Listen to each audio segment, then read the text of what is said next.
So I was like, oh, it was fake. So then, but you know it's fake, bro. It was counterfeit. Counterfeit, yeah. So that's the same shit that Rich Piana was selling.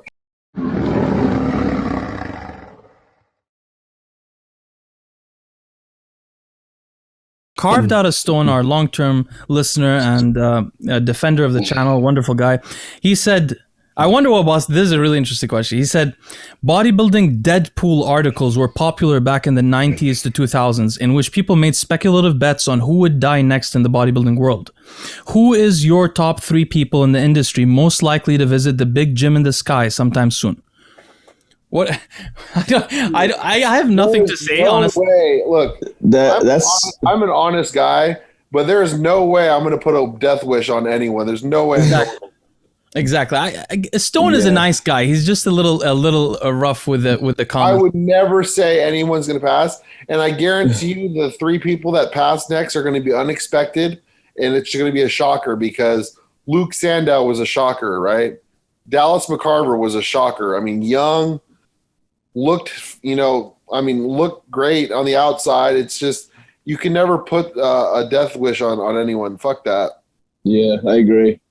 Well, in defense of Stone, I don't think he was asking for a death wish, but I think Dallas also was not a shocker, right? We saw I don't think Dallas was a shocker, honestly. When you wasn't a shocker, but it's a shocker to me. It definitely hit home to me because he was a year older than me. You know what I mean? Like it affected me differently. Like if a guy that's in his 50s dies of a heart attack, it's like, okay, I could see that happening. You know, he used gear for all these years. But when a guy dies when he's 26 years old, like that hit hard to me. You know what I mean? Like I was like, wow. No, you're right. Actually, we would have never. Nobody's ever died that young before in bodybuilding. Yeah. You hope not, at least. Except for Palumbo. When my dad told me that, I didn't believe it. Your dad told you about Dallas dying first? He was sitting in my dad was on vacation here. I get up out of bed and he's like, son, did you know that Dallas passed away? And I'm like, what? Yeah. I think Rich and then Dallas dying changed bodybuilding because they were so public. Yeah, everyone got scared about their health and shit for sure. They were at the same time, weren't they? Like within a few weeks of each other. A week, yeah. Yeah. Week, wow. Well, one thing, and also note that 3 people died, I think, in the last month that nobody would have expected. One of Milos's clients died from a seizure. Somebody else died. So it seems like usually it's not somebody you can predict. There used to be lists that I saw people do on Get Big. Get Big is the forum that people used to do this on. And they used to bet on people die. They seem to want people to die. It was really like a negative. That forum is fucked up. Yeah, it's a really weird forum. But I think also probably the next people that die, we won't expect coming. And they'll probably be most likely people between 40 and 50 that are still a bit big. Those are the people that keep dying the most. But, there was also that there's a few people that died in their 40s and 50s recently also in the last 6 months. Palumbo keeps making videos on it. His channel's become like this. It does. Talking about people dying. I know. I feel like every post I see on his Instagram is like somebody dying. I don't even look at his stuff anymore. Really scary. Not for that reason, but actually, that's one of the next questions. Maybe I should ask about it now. So, T3. I want to ask this, Bostin, because a lot of people commented when you and I did that coach list last time. People didn't know. Because they know that you're fond of Dave, and they didn't know why we were mentioning some things about Dave. So T3 Swole says, did Bostin and Dave Palumbo have a fallout? Should I answer this, Bostin? I mean, let's see your perspective, because I like if Dave still texted me to this day, I would be nice and respond to him. So it's not like we hate each other, you know what I mean? But I'm not gonna. I lost a lot of respect for him, but I'm not gonna, ghost on him if he ever asks me a question or, hit me up. That's where our relationship's at. Yeah, I think Bostin, you like Dave a lot. And I don't think Dave and Bostin had any falling out. I'll just tell the audience what happened exactly is just simply that they were cool with each other. And Dave asked Bostin to stop coming on my show, and Bostin refused. And that was the issue. That's the only issue that they've had. And me and Dave went back and forth about that. And I think after I talked to him for a while, he started to understand that he did overreact. Like he could tell, with the verbatim, at the end of that conversation, he calmed down a little bit because it was like a day after. But I mean, we haven't talked really at all, just a couple texts since then, and it's Well, what was his issue with you being on the show? because Leo and him had a falling out because I don't know if you saw. I think I brought it up. It was before the falling out, though. Well, no, you guys had gotten the argument about Amin. Oh, it was after that? Yeah, it was after that. So when you guys had that thing about Amin, and then I guess you mentioned something about he was mad about that. You mentioned something about his thyroid cancer, I think, right? No. So the day that I went on his show and he surprised me with the Amin thing, that day I asked you about it. And you were like, I didn't want to tell you about this, but... Yeah, so it was before that. But basically, Dave thinks that my channel stole his channel's like ideas or something. What, bodybuilding? I mean, the funny thing is that I actually the reason he has podcasts is because he asked me what should I do with the channel. I was like, do a podcast like me.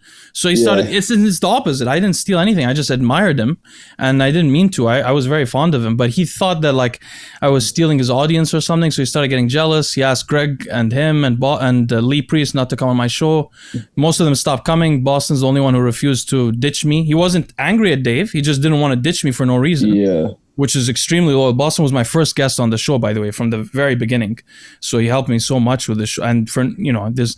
So anyway, basically that's the issue. And then personally, I hate Dave. I used to like Dave a lot, and I hate Dave. Actually, the first time I started being suspicious about Dave's ethical character was because Dave used to call me like for an hour on the phone all the time, ask me questions and stuff like that. By the way, Dave all the time asked me for biological advice. He asked me to formulate supplements for him. All this while he was telling Boston not to come on my show.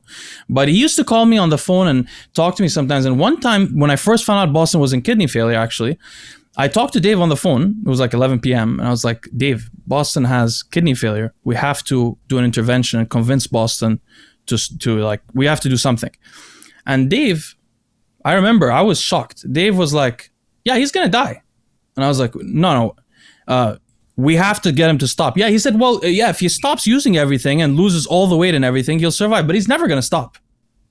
So I realized at that moment that this guy who has been advising Boston for 10 years knows Boston's going to die or thinks that Boston's going to die. And he's like, fuck it. And that's when I was like, wait a minute. That's how Dave is, though. He doesn't have sympathy for others.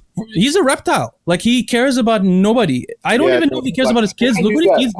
I knew that about him, because I've actually brought up, people to Dave that I thought Dave was cool with, and he wrote them off too. So I knew Dave was like that, but I didn't hold that against him because I knew that was just his personality, where he's not really a sympathetic person, But yeah, I think that's another reason why his channel is not doing as well, is because people are starting to see through that. He's promoting stuff like way too overboard, and it's kind of, the channel's kind of fallen off a little bit.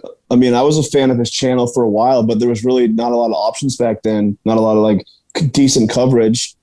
So I would watch his stuff, and then it got to the point where his coverage was just not very good. He's very biased on things, and it kind of just turned into like a little bit of a clown show on like, some of his shows too, Yeah, he's very biased. He's very biased. Yeah, very, very. I was like, that's the thing. It's like people want to cover bodybuilding, but it's like they're so biased. It just, once you become biased on this, then you can't really have like, you're just not reputable anymore, I never knew he was. I mean, I fell for everything because I don't know anything about bodybuilding. So I was like, Bob Chick is like just trying to destroy this guy. Sean Ray's trying to destroy this guy. He's like an angel. He's a wonderful. Dave's wonderful. Later, I find out that everybody in bodybuilding hates him, and he's known for being like a ratty, sneaky kind of character. Also, he never mentions, by the way, that he always says, I went to prison selling drugs. No, you went to prison selling fake drugs. You knew it was fake drugs. I even talked to him on the phone about it. Because I thought somebody told me that he might have been a rat or whatever. So one day when he called me, I was like, hey, why did you only go for 6 months?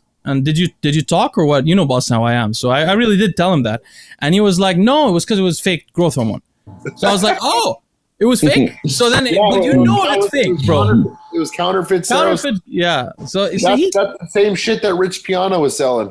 And then the thing is, when I was on his show and he was like trying to get me to be okay with Amin telling people that they can't get ibogaine, my issue with Amin was that he was telling people that the ibogaine source that he gets it from, Iboga World, which is a website which I get it from, and Amin gets it from. He was telling my clients that that's not real. I'm the only guy that has ibogaine. You have to buy it from me. So one guy in the East Coast died while trying to save $3,000 to pay Amin. The ibogaine actually cost $300. So the guy had $2,000, Amin rejected, and the guy died of an overdose. So for me as an ex-addict, and my parents are addicts and my whole family's addicts, I take this real seriously.